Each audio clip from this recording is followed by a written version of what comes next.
नमो भगवते वासुदेवाय। ओम नमो भगवते वासुदेवाय। ओम नमो भगवते वासुदेवाय। श्री गुरुभ्यो नमः। श्री गणेशाय नमः। श्री जगन्नाथाय नमः। ओम नमः शिवाय महारुद्राय। नारायणं नमस्कृत्यं नरो चैव नरोत्तमं देवीं सरस्वतीं व्यासं ततो जयो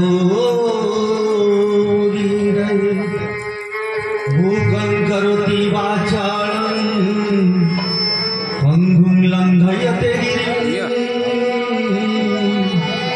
जत्कृपातमं वन्दे परमानन्दमाधवम्। निगमकल्पतरोर्गलितं फलं श्रुतमुखादमृतद्रवसंयुतं देवत भागवतं रसमालय मुहुरहो रसिका भुवि भावुका। ओम नमो सच्चिदानंद परमहंस सरस्वती चरण कमले चिन्मकरन्दाय भक्तजनमानस निवासाय श्रीरामचन्द्राय श्रीकृष्णचन्द्राय श्री जगन्नाथाय। भोलामरेश्वर महाराज की, भागवत भगवान की आरती। पापियों को पाप से ये आरती। भागवत भगवान की आरती। पापियों को पाप से ये आरती। भागवत भगवान की आरती। पापियों को पाप से ये आरती।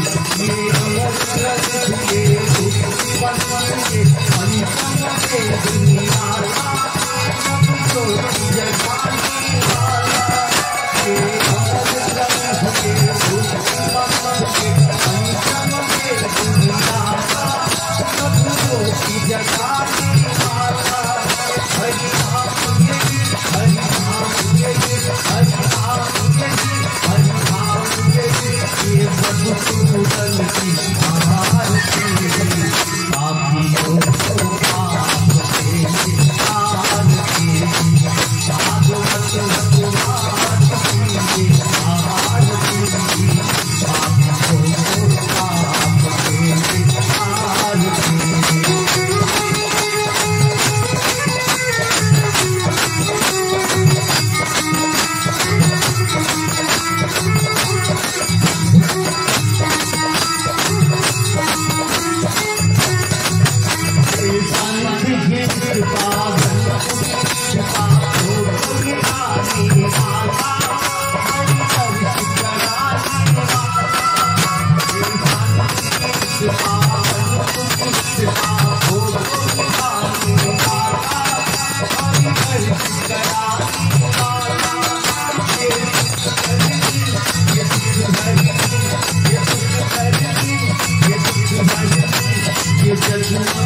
कथा ओडार सुनाम धन्य वक्ता पंडित आशीर्वाद महाराज को अनुरोध करी से पूर्ति उपलक्षे विश्व भागवत चेतना परिषद तरफ समस्त भक्तवान तरफ से भगवान अमीय राम जन्म कथा आपण सबुक रखिए। जय जगन्नाथ जय जगन्नाथ। टिके डेरी हम से समस्त माँ मान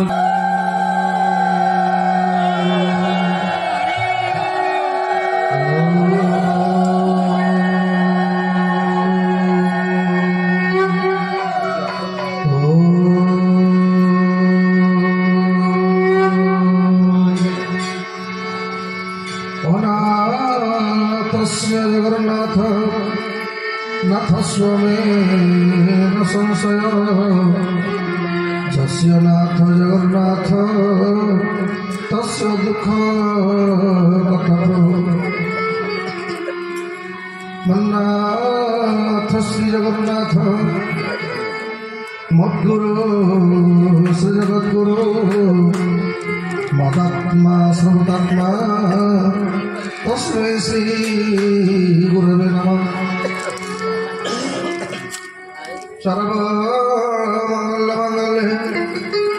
शिवे सर्वार्थ साधिके शरणत्र्यंबके गौरी नारायणी नमस्तुते।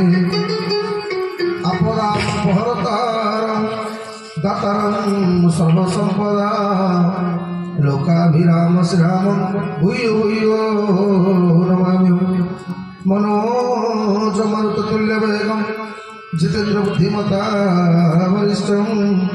वातात्मजं बाणरयुद्धमुख्यं श्रीरामदूतं शरणप्रपद्ये। आई हनुमंतरी राज कथा कहूमती अनुसार प्रेम सहित गंगीधर पवन कुमार। गोविंद गोविंद गोविंद पद गणुची मकरंदा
ବ୍ରହ୍ମାଣ୍ଡର ମାଲିକ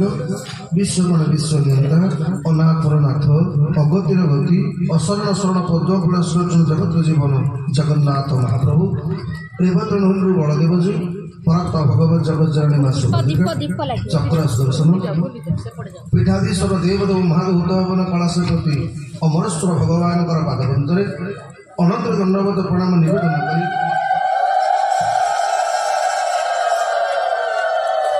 ବୃନ୍ଦାବନ ଦଶରା ସରସ୍ୱତୀ ଗୌରୀ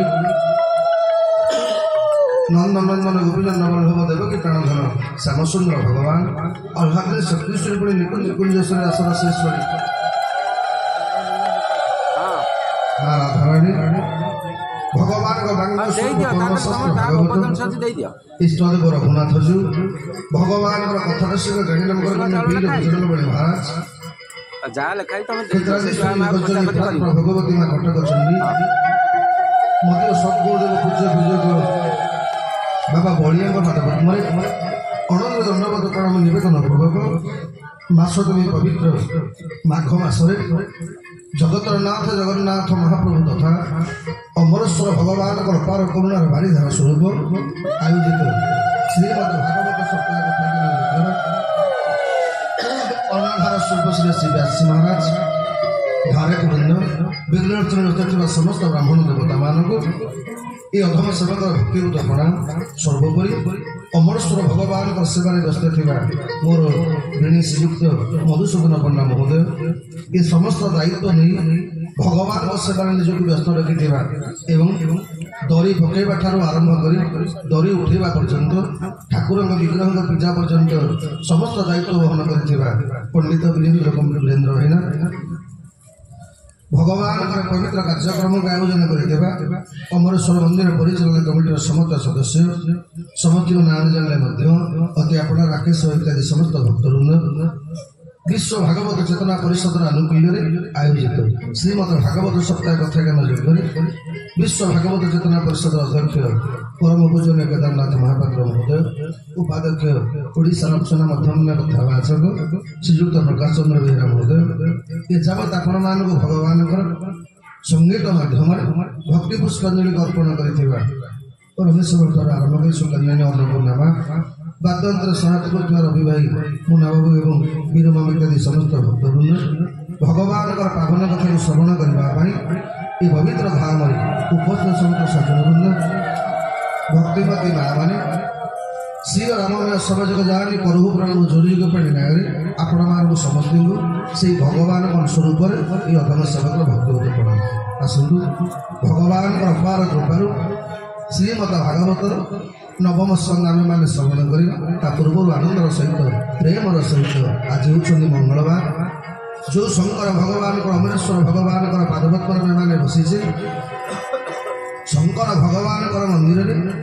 ଯିଏ ରଘୁନାଥଙ୍କ ନାମ କୀର୍ତ୍ତନ କରେ ଶଙ୍କର ଭଗବାନ ବେଶୀ ଖୁସି ହୁଅନ୍ତି ତ ସେଇ ନ୍ୟାୟରେ ଆଜି କଥା ଆରମ୍ଭ କରିବା ଭଗବାନ ରାମଙ୍କର ପବିତ୍ର ନାମ भज मन राम सिया राम सिया राम सिया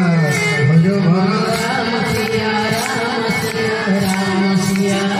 भज मन राम सिया राम सिया राम सिया भज मन राम सिया राम सिया राम सिया भज मन राम सिया राम सिया राम सिया भज मन राम सिया राम सिया राम सिया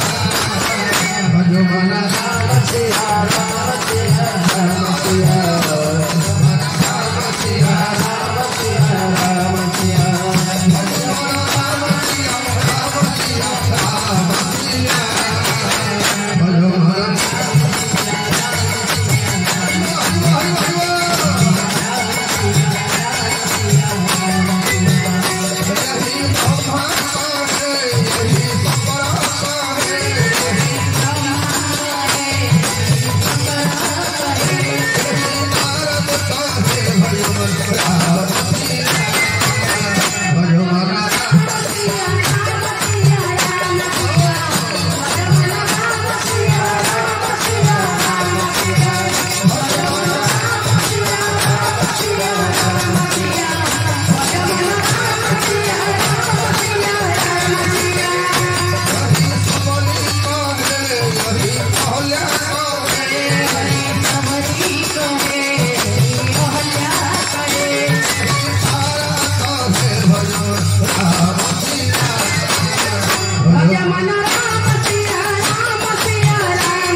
କାନ ଖୋଲିକି ଶୁଣୁ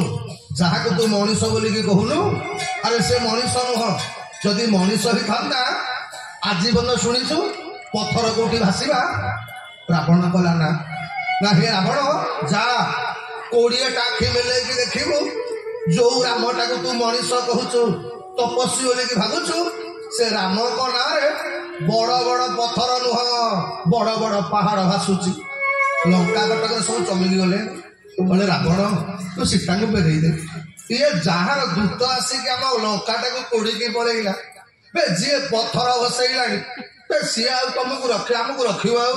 ଏ ରାବଣ ଭଲ ଗତି ଅଛି ଯଦି ସୀତାଙ୍କୁ ଫେରେଇ ଦେ ରାମଙ୍କ ପାଖରେ ଶରଣ ପଶିଯା ରାବଣ ଭାରି ଚାଲ ରାବଣ ଦେଖିଲା ଯେ ମୁଁ ଯଦି କିଛି ଗୋଟେ କାମ ନ କରିବି ଇଏ ସମସ୍ତେ ଯୁଦ୍ଧ ପୂର୍ବରୁ ରାମଙ୍କ ନାଁରେ ଡରିଯିବେ ଆଉ ହେ କାହିଁ ଡରୁଛ କହିବି ତମେ କଣ ଭାବୁଛ ଏକୁଟିଆ ରାମ ଖାଲି ପଥର ବସେଇ ଜାଣିଛି ଆରେ ତମେ ଲଙ୍କପତି ରାବଣକୁ ଚିହ୍ନିନ ଏ ରାବଣ ମଧ୍ୟ ପଥର ବସେଇ ଦବ ଲଙ୍କା କଟକ ଯାକ ସମସ୍ତେ ଅନେଇଲେ କହିଲେ ହରେ ରାବଣ ତମେ ତ ଜୀବନ ଯାକ କେବେ ଭସେଇନ ନା ଦରକାର ନଥିଲା ଭସେଇ ନଥିଲି କାଲି ସକାଳକୁ ଆସ ମୁଁ ବି ଗୋଟେ ପାହାଡ ବସେଇଦେବି ଆଉ କହୁଛି ଆଜ୍ଞା ରାତି ଯାକ ଲଙ୍କା କଟକରେ ଶୋଇନାହାନ୍ତି କେମିତି ରାବଣ ଆସିବ ପାହାଡ ବସେଇବ ରାତି ପାଇଲା ବେଳକୁ ଆଜ୍ଞା ଲଙ୍କା କଟକ ଯାକ ସବୁତକ ଲୋକ ସମୁଦ୍ର କୂଳରେ ହାଜର ଯେମିତି ପହଞ୍ଚି ଗଲେ ସାଙ୍ଗେ ସାଙ୍ଗେ ରାବଣ ଆଇଲା ବିରାଟ ପାହାଡ ଗୋଟେ ଆଇଲା ଧଇଲାକୁ ପାଡ଼ିଲା ପାହାଡ ଆସିଲା ଆଜ୍ଞା ଯୋଉମାନେ ରାମଙ୍କ ନାଁରେ ଡରି ଯାଇଥିଲେ ସମସ୍ତେ କହିଲେ ଲଙ୍କପତି ରାବଣ କି ଜୟ ଆମ ମାଲିକ ବି କମ ନୁହଁ ରାମ କଣ ଭସଉତା ଏବେ ଆମ ମାଲିକ ବି ଭସେଇଲାଣି ଆଜ୍ଞା ଲଙ୍କା କଟକ ଯାକ ଲୋକ ବିଶ୍ୱାସ କଲେ ଯେ ରାମଙ୍କ ଭଳିଆ ଆମ ରାବଣ ମଧ୍ୟ ଶକ୍ତିଶାଳୀ ଭଗବାନ ରାମଙ୍କ ଭଳି ମଧ୍ୟ ରାବଣ ପଥର ବସେଇ ଦଉଛି ଆଜ୍ଞା ଲଙ୍କା କଟକ ଯାକ ସମସ୍ତେ ବିଶ୍ୱାସ କଲେ ଜଣେ ବିଶ୍ୱାସ କଲାନି ଆଜ୍ଞା ସେ କିଏ କହିଲେ ଆପଣମାନଙ୍କ ଘରେ ବି ସେଇ କାମ ହଉଥିବ ଆପଣମାନେ କେହି ଖରାପ ଭାବିବେନି ଆଜ୍ଞା ଆପଣମାନେ ଯେତେ ଭଲ କାମ କରିକି ଯାଆନ୍ତୁ ଯେତେ ବାପା ମାନେ ଭାଇ ମାନେ ମୋର ଅଛ ଯେତେ ଭଲ କାମ କରିକି ଯା ଯେତେ ବିରକ୍ତ କାମ କରିକି ଯା ଆପଣଙ୍କ ଭାଇ କି କହିବେ ଭାଇ ବିଶ୍ୱାସ କରିବେ ବାପାକୁ କହିବେ ବାପା ବିଶ୍ୱାସ କରିବେ ମାକୁ କହ ମା ବିଶ୍ୱାସ କରିବ ପଡିଶାକୁ କହ ପଡିଶା ବିଶ୍ୱାସ କରିବ ଜଣେ ଲୋକ କିନ୍ତୁ ଆପଣଙ୍କୁ ବିଶ୍ୱାସ କରିବନି ଆପଣ ଯଦି କହିବେ ବୁଝିଲୁ ଆଜି ମୁଁ ଗୋଟେ ଅମୁକ କାମ କରିକି ଆଇଛି ଆପଣ ସ୍ତ୍ରୀ କଣ କହିବ କହ ତମ ହାତରେ ଖଡା ସିଯିବ ତମେ ପୁଣି କରିଥିବ ତମ ହାତରେ ହବନି ଆଜି ରାବଣ ଅବସ୍ଥା ସେଇଆ ଆଜ୍ଞା ରାବଣ ସମସ୍ତଙ୍କୁ ବୁଝେଇ ଦେଲା ମୁଁ ରାମଙ୍କ ଭଳି ବଳବାନ କିନ୍ତୁ ମନ୍ଦୋଦରୀକି ବୁଝେଇ ପାଇଲାନି ଆଉ ମନ୍ଦୋଦରୀ ପଚାଲା କଲା ହଇ ତମକୁ ବାହାଲା ଦିନ ଠାରୁ ଆଜି ପର୍ଯ୍ୟନ୍ତ ତମେ କୋଉନ ଗୋଟେ ଗୁଡିଟେ ବସେଇ ନଥିଲ ଏଡେ ବଡ ପାହାଡ ବସେଇଲ କେମିତି ଲଙ୍କପତି ରାବଣର ବାହୁବଳ ଦେଖେ ପାହାଡ ବି ଭାସୁଛି ମନ୍ଦୋଦରୀକୁ ଛାଡିଲା ଆଜ୍ଞା ମାନେ ଭାଗବତ କହିଛି ଆଜ୍ଞା 2 ଜଣଙ୍କ ଜିଦିକି ଆଜ୍ଞା ବ୍ରହ୍ମା ପାରିନାହାନ୍ତି ଗୋଟେ ହଉଛି ଛୋଟ ପିଲାଙ୍କ ଜିଦି ଆଜ୍ଞା ପିଲା ଯଦି ଜିଦି କରିଛି ମୋର ଏଇ ଖେଳନା ଦରକାର ଆଉ ନହେଲେ ତ ଘର ଫାଟିଲା କଣ ପିଲାମାନଙ୍କୁ ବୁଝେଇ ହବନି ଆଉ 2 ନମ୍ବର ମୋ ମା ମାନଙ୍କୁ ବୁଝେଇ ହବନି ଆଜ୍ଞା ମୋ ମା ମାନେ ତମେ ପଢିଆ ଲୋକ କାହିଁ ଆପଣଙ୍କ କଥା କହୁନି ହୋଳି ପକଉ ରାବଣ ମନ୍ଦୋଦରୀକୁ ଛାଡିଲା ବାଲା ଆଜ୍ଞା ଯୋଉ ଯେତେବେଳେ ରାବଣ ଶୋଇବ ରାତିରେ ମନ୍ଦୋଦରୀ ଗୋଡ ଘଷିବ ଚୁମୁଟିକି ପଚାରିବ ଏଇଠି ପାହାଡଟା କେମିତି ବସେଇଲ ସବୁବେଳେ ଆଜ୍ଞା ଦିନେ ଗଲା 2 ଦିନ ଗଲା ଡେଲି ବିଗିଡିବ ଆଚ୍ଛା ମା ମାନଙ୍କର ମନ୍ଦୋଦରୀର ଜିଦି ମନ୍ଦୋଦରୀ ଛାଡୁଛି କୋଉଠୁ 15 ଦିନ ଖଣ୍ଡେ ଯେତେବେଳେ ଚୁମୁଟି କଲା ରାବଣ କଲା ହେ କାଗରେ କହିବୁନି ମନ୍ଦୋଦରୀ କଲା ମତେ ମଧ୍ୟ ହଉଛୁ କ୍ଷମା କହିବୁ ନା ବୁଝିଲୁ ମୁଁ କଣ ପାହାଡ ବସେଇଛି ନା ମୁଁ ଯେତେବେଳେ ଦେଖିଲି ଯେ ରାମଙ୍କ ନାଁରେ ମୋ ଶତ୍ରୁ ମୋ ନିଜ ଲୋକ ଗୁଡାକ ସବୁ ଡରିଗଲେ ଲଙ୍କା କଟକରେ ମୁଁ ଭାବିଲି ମୁଁ ଯୁଦ୍ଧ ନ କଲା ପୂର୍ବରୁ ମୁଁ ହାରିଯିବି ମୁଁ ଏଇଥିପାଇଁ କଣ କଲି ଜାଣିଛୁ ନା କଣ କଲ ନା ସେଦିନ ରାତିରେ ଗଲି ସେ ପାହାଡ ତଳେ ଶ୍ରୀରାମ ବୋଲି ଲେଖିଦେଲି ଆଉ ତାପର ସକାଳୁ ସେ ପାହାଡକୁ କହିଲି କାଲି ପାହାଡରେ ଯଦି ଜଗତରେ ରାମଙ୍କ ନାଁଟା ସତ୍ୟ ଯଦି ଜଗତରେ ମୋ ଗୁରୁ ଶଙ୍କର ଭଗବାନ ରାମ ନାମ ବଳେ ରମ ରହିଛନ୍ତି ହେ ଶଙ୍କର ଭଗବାନ ହେ ରାମ ତମ ନାମର ଗ୍ରାଣ ଏ ପାହାଡଟା ଭାସୁ ରାମଙ୍କ ନାଁ କହିକି ଫୋପାଡ଼ି ଦେଲେ ଲୋକ ଜାଣିବାକୁ ମୁଁ ଭସେଇ ଚାଲ ମୁଁ ଭସେଇଲି ଲୋ ରାମଙ୍କ ନାଁ ଟା ଭସେଇଲା କିନ୍ତୁ ନେପଡ଼ଟା ମୋ ନାଁରେ ହେଲା ଭୋଲା ବାବା ହେ ସବୁ ତୁମରି ଲୀଳା ସବୁ ତୁମରି ଲୀଳା ଭୋଲା ବାବା ହେ ସବୁ ତୁମରି ଲୀଳା ସବୁ ତୁମରି ଲୀଳା ଭୋଲା ବାବା ହେ ସବୁ ତୁମରି ଲୀଳା ସବୁ ତୁମରି ଲୀଳା ଭୋଲା ବାବା ହେ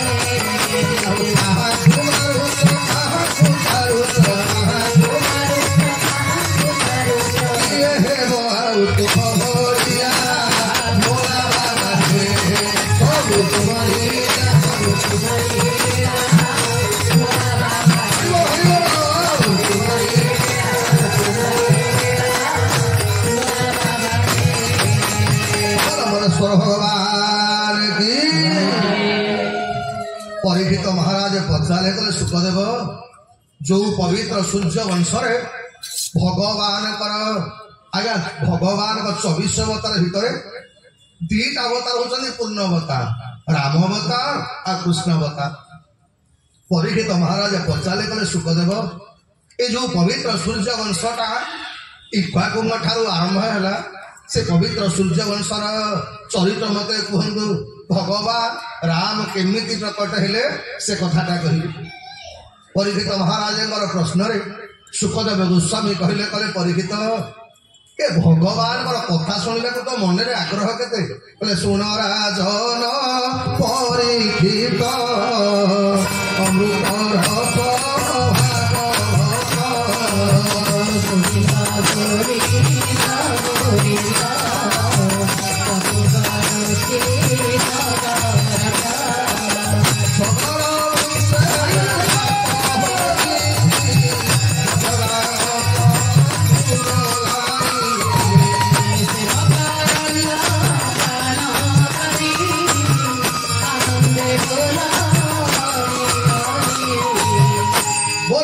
भगवान की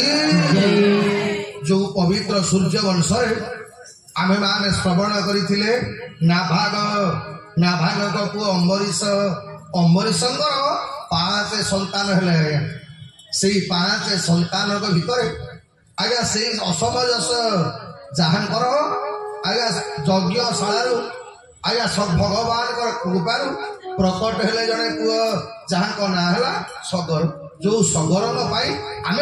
ये सागर मान को देखी पारे से सगर राजा 60,000 पुत्र राजा सगर यज्ञ करुँचे बेले देवराज इंद्र कौन विचार करे काले राजा सगर मो पदवीटा नुईकी पलैब कहीं पूर्व काल आमरी मनीष माने देवता मान को साहाय्य करने जाऊले आज्ञा स्वर्ग यही सूर्य वंश राजा खटुआंग ना आप शुणी आज्ञा खटुआंग राजा युद्ध करने को जाइए आज्ञा इंद्र सहित इंद्र को साहाय्य करने युद्ध कले जिते बड़े अनेक दिन युद्ध कला राजा खटुआंग बल देवराज इंद्र विजय है असुर मान विनाश हेले देवराज इंद्र पचारे कले खटुआंग कौन बर मागुच माग खटुआंग कले मत पछरे बर दब आग कह मो आयुष्य के मो बर नहीं करी कौन आग केते दिन मु बंचेबी से कथाटा मत कह देवता माने सांगे सांगे चित्रगुप्त को डाकिले धर्मराजा कहले कले चित्रगुप्त ए राजा खटुआंग आयुष्य केते ना मात्र आउ 2 घड़ी समय हाथ में जीवन अच्छे 2 घड़ी अर्थ 36 मिनिट राजा को पचरा कला हे खटुआंग एति समय तमें कौटी रह स्वर्ग अप्सरा मान नृत्य देख कौन करने को चाहूच खटुआंग कहले शुण मत ए स्वर्ग दरकार नहीं ये मत जदि पारुच ए 2 घड़ीटा मत मर्त्य मंडल को नहीं जा जो भगवान को नाम कीर्तन हो सतसंग हो मात्र 2 घड़ी ये शंकराचार्य लिखिले कौन ना नलिनी दलगत जलपति तरण तत जीवन मति चंचल जल विहस जन संगति रेखा भवती भवान तरणी लंका ଶଙ୍କରାଚାର୍ଯ୍ୟ କହିଲେ ଆଜ୍ଞା କ୍ଷଣ ବିହ ସଜ୍ଜନ ସଙ୍ଗତି ଦେଖା ଗୋଟିଏ ମୁହୂର୍ତ୍ତ ସତ୍ସଙ୍ଗର ପୁଣ୍ୟ ଲକ୍ଷ ଲକ୍ଷ ବର୍ଷର ତପସ୍ୟା ସହିତ ସମାନ ନୁହଁ। ଯାହାର ପ୍ରମାଣ ଆପଣମାନେ ଶୁଣିବେ ବଶିଷ୍ଠ ଆଉ ବିଶ୍ୱାମିତ୍ରଙ୍କର କଥା। ରାମାୟଣରେ ଏ ଦି ଜଣ ଯାକ କହୁଛନ୍ତି ଭଗବାନ ରାମଙ୍କର ଗୁରୁ, ଜଣେ ଅସ୍ତ୍ର ଗୁରୁ ଜଣେ ଶସ୍ତ୍ର ଗୁରୁ। ଆଜ୍ଞା ବଶିଷ୍ଠ ଆଉ ବିଶ୍ୱାମିତ୍ରଙ୍କର ଜମା ପଡେନି, କାରଣ ବିଶ୍ୱାମିତ୍ର ହଉଛନ୍ତି କ୍ଷତ୍ରିୟ, ଯାହାଙ୍କର ବାପା ନାଁ ହଉଛନ୍ତି ଗାଧି, ଯିଏ ଆଜ୍ଞା ଗାଧି ରାଜା ବିଶ୍ୱାମିତ୍ର ଦିନେ ଜଙ୍ଗଲକୁ ଯାଇଛନ୍ତି ଶିକାର କରିବା ପାଇଁ। ତ ଶିକାର କରିବାକୁ ଗଲାବେଳେ ବିଶ୍ୱାମିତ୍ରଙ୍କର ସହିତ ଅଛନ୍ତି 60,000 ସୈନ୍ୟ। ଆଜ୍ଞା ଜଙ୍ଗଲ ଭିତରେ ବିଶ୍ୱାମିତ୍ର ବାଟବଣା ହେଇଗଲେ। 60,000 ଅଶ୍ୱ, 60,000 ସୈନ୍ୟ, ତା ସହିତ ବିଶ୍ୱାମିତ୍ର, ଏମାନେ ସମସ୍ତେ କ୍ଷୁଧାର୍ତ, ଭୋକ ଲାଗୁଛି ପ୍ରଚଣ୍ଡ, ପିଇବା ପାଇଁ ପାଣି ନାହିଁ। ଯେତେବେଳେ ପ୍ରାଣ କଣ୍ଠାଗ୍ରତ, ଏତିକି ବେଳେ ଗୋଟେ ଦୂତର ନଜର ପଡ଼ିଗଲା, ଦୂରରୁ ଧୂଆଁ ଟିକେ ଆସୁଛି। ଦୂତ ଜଣକ କହିଲେ କଲେ ମଣିମା ମତେ ଲାଗୁଛି ଆଗରେ କୌଣସି ସନ୍ଥଙ୍କର ଆଶ୍ରମ ଅଛି। ଆଜ୍ଞା କ୍ଷୁଧାର୍ତ ବିଶ୍ୱାମିତ୍ର ଯେତେବେଳେ ପହଞ୍ଚିଗଲେ ଆଶ୍ରମରେ, ନଜର ପଡ଼ିଗଲା ଋଷି ବିଶ୍ୱାମରେ ବଶିଷ୍ଠ।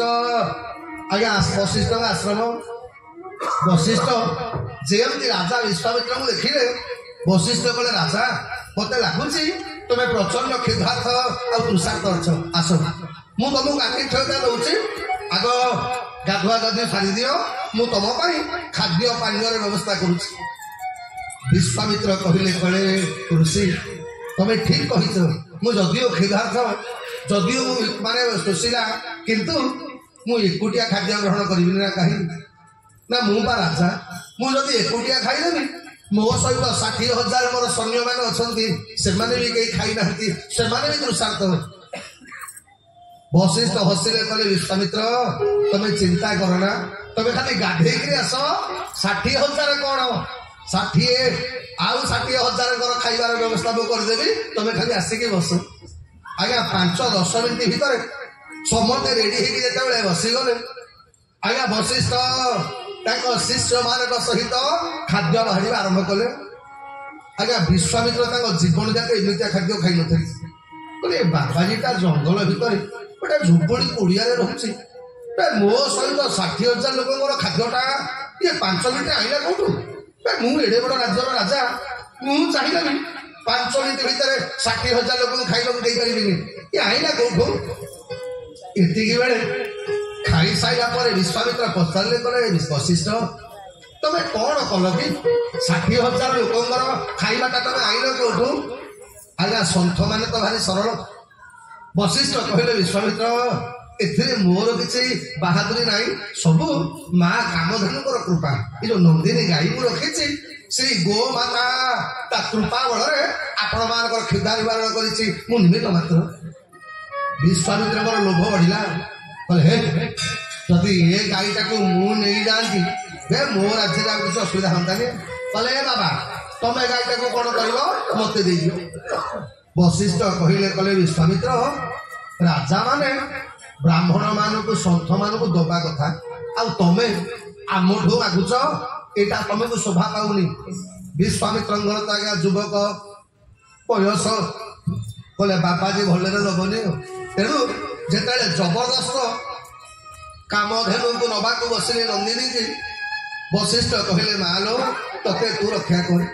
ଆଜ୍ଞା ସାଙ୍ଗେ ସାଙ୍ଗେ କାମଧେନୁ ଦେହରୁ ଅସଂଖ୍ୟ ସୈନ୍ୟ ବାହାରିଲେ। ବଶିଷ୍ଠଙ୍କର 60,000 ସୈନ୍ୟ ଏକାଥରକେ ସଫା ହେଇଗଲ। ସେଦିନ ମାନେ ବିଶ୍ୱାମିତ୍ର ବିଚାର କଲେ ଏ କ୍ଷତ୍ରିୟର ବଳଟା ବଳ ନୁହଁ, ସବୁଠାରୁ ଅଧିକା ବଳ ହଉଛି ତପସ୍ୟାର ବଳ। ଆଜିଠାରୁ ମୁଁ ତପସ୍ୟା କରିବି। ରାଜପଦବୀ ପରିତ୍ୟାଗ କଲେ, 60,000 ବର୍ଷ ତପସ୍ୟା କଲେ। ତପସ୍ୟା କରି ସାରିଲା ପରେ ସିଦ୍ଧି ଲାଭ ହେଲା। ଆଜ୍ଞା ସେଦିନ ବିଶ୍ୱାମିତ୍ର ରାଜା ବିଶ୍ୱାମିତ୍ରରୁ ରାଜଶ୍ରୀ ବିଶ୍ୱାମିତ୍ର ହେଇଗଲେ, କିନ୍ତୁ ବ୍ରହ୍ମର୍ଷି ହେଇପାରିଲେନି। ଏପରି ହେଲା ବଶିଷ୍ଠଙ୍କ ଉପରେ ପ୍ରତିଶୋଧ ନେବା ପାଇଁ ବଶିଷ୍ଠଙ୍କର 100ଟା ପୁଅକୁ ମାରିଦେଲେ। ତଥାପି ଆଜ୍ଞା ବଶିଷ୍ଠ ତାଙ୍କୁ ବ୍ରହ୍ମର୍ଷି ବୋଲି ଡାକନ୍ତିନି, ଯେତେବେଳେ ଡାକନ୍ତି ରାଜର୍ଷି ବୋଲି ଡାକନ୍ତି। ତ ଦିନେ ବିଶ୍ୱାମିତ୍ର ଚିନ୍ତା କଲେ जे वशिष्ठटा बंचीला पर्यंत मते ब्रह्मर्षि कहीं डाकिले समते मते राजर्षि डाकुଛନ୍ତି यारी पाई जदि ए वशिष्ठटा को मारी दिया जाए मु हे जेबी ब्रह्मर्षि आज्ञा ब्रह्मर्षि हवा पाई दिने विश्वामित्र खंडा धरिकी बसी वशिष्ठଙ୍କର कुड़िया पछपटे बोले राति जिते बेले पदा को बाहर हाणी देवीटा बिकुक आज्ञा खंडा धरिकी बसी पूर्णिमार राति वशिष्ठ पत्नी अरुंधती स्वामी की पचारि बोले स्वामी देखुच आज पूर्णिमार चंद्रटा केते सुंदर देखा जाउछि आज्ञा वशिष्ठ कहले कहले अरुंधती लो आलो ए पूर्णिमार चंद्रटा कौन सुंदर देखा जाउछि ए पूर्णिमार चंद्र ठारू ये विश्वामित्रटा आहुरी अधिक सुंदर लो खाली ता भितर क्रोध गुणटा अच्छी बोली कि से सिना ब्रह्मर्षि ही पारुनी नहले मो विश्वामित्रटा कौन से गुण रे कम नुह ए चंद्र ठारू आहुरी उज्जवल तार बसार चरित्र अरुंधती कहले हयो जो लोकटा आमर 100टा पुओ को माइला आमको निसंतान कला तबे से भलिया लोकटार प्रशंसा करुछ पछपटे शुणुचंदी विश्वामित्र जे मो जार पुओ को मारिकी जहाको 100टा पुओ मारिछि सी आज मते प्रशंसा करुछि पाद तले पड़ी गले विश्वामित्र कहले हे वशिष्ठ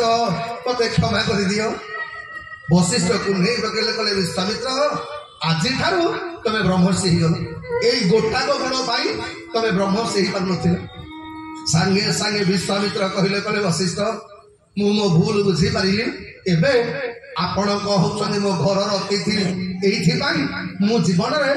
जो 60,000 वर्ष तपस्या करिछि 30,000 वर्ष तपस्यार पुण्य मु तुमको देई देली आपण ग्रहण करू वशिष्ठ विश्वामित्रंकर 30,000 वर्ष तपस्यार पुण्य ग्रहण कले जेमती ग्रहण कले वशिष्ठ विचार कले मत तो किसी गोटे दवाक पड़ो ना कहीं ना आपन को आज्ञा किए कौन देला आज्ञा कलिजुगर संसार आज्ञा देले नेले एटा संपर्क रहिबो तेणु वशिष्ठ कले मु आ देवी कौन वशिष्ठ कले विश्वामित्र मु तमर 30,000 वर्ष तपस्यार पुण्य ग्रहण कली आ बदल में मु तुमको गोटे मुहूर्त सतसंगर पुण्य प्रदान करुची बसी आज्ञा विश्वामित्र मुह सुखीगला केड़े कंजूस लोकटा मो मु 30,000 वर्ष तपस्यार पुण्य देली ये बदल में 3 मासर पुण्य मत दे ना मत दौचे गोटे मुहूर्त सत्संगर पुण्य हाँ वशिष्ठ कहले विश्वामित्र मन दुख कल विश्वामित्र कहले आज्ञा मु 30,000 वर्ष तपस्या कर पुण्य तुमको देदेली बदल में तुम मत गोटे मुहूर्त सतसंगर पुण्य दौच वशिष्ठ कहले विश्वामित्र गोटे मुहूर्त सतसंगर पुण्य तुम 30,000 वर्ष पुण्य तपस्या पुण्य ठारू अनेक विश्वामित्र विश्वास है विश्वामित्र कहले प्रमाण कौन ना प्रमाण जदि चाहूच चल जा पितामह ब्रह्मा को पचारा आज्ञा पितामह ब्रह्मा पाखे पहुंचले ब्रह्मा देखिले ये दीटा जाक बाबाजी कहीं क्या कम नुह जदि कहे वशिष्ठ ठीक कहते विश्वामित्र